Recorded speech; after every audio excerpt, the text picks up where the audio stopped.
You know, the Olympic Games are supposed to be the absolute pinnacle of sports, right? It's all about pushing yourself to the limit to win. But what if I told you about a time when the smartest way to win was to lose?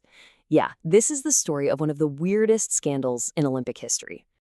It all revolves around this number, 8.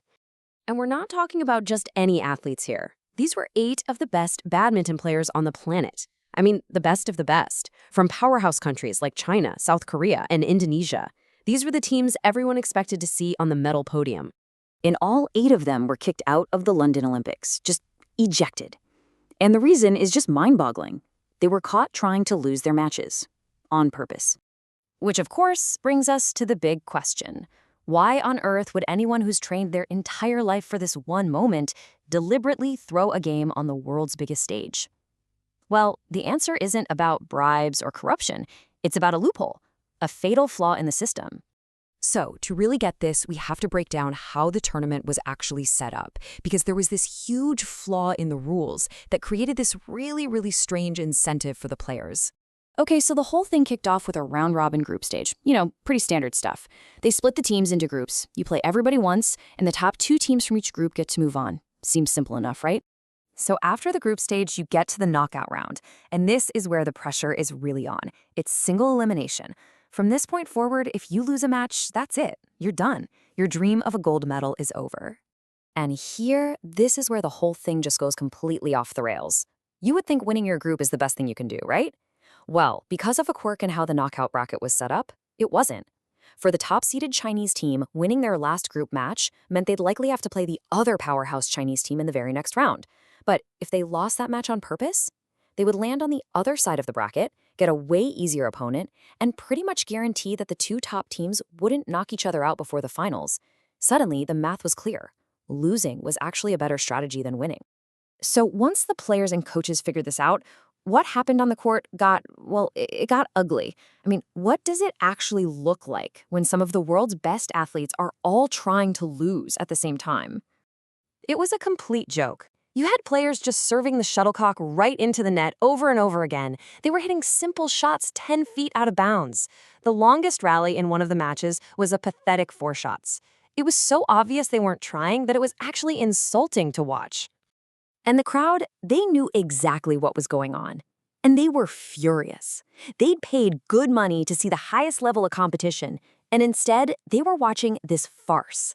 The whole arena just filled with boos and people chanting, "Off, off, off." And here you can see the results in black and white. You're looking at the final standings for Group A and Group C. There they are, the 4 teams involved. You've got China's number 1 pair, 2 pairs from South Korea, and 1 from Indonesia.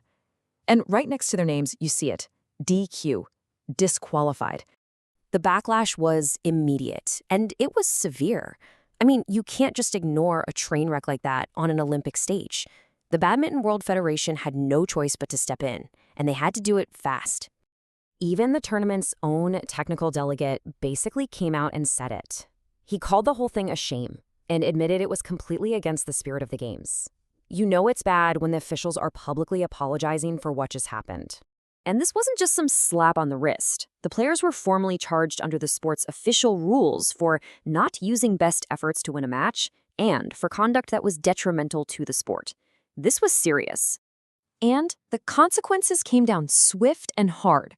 Okay, so first, the chaotic matches finally end. Right away, an investigation is launched.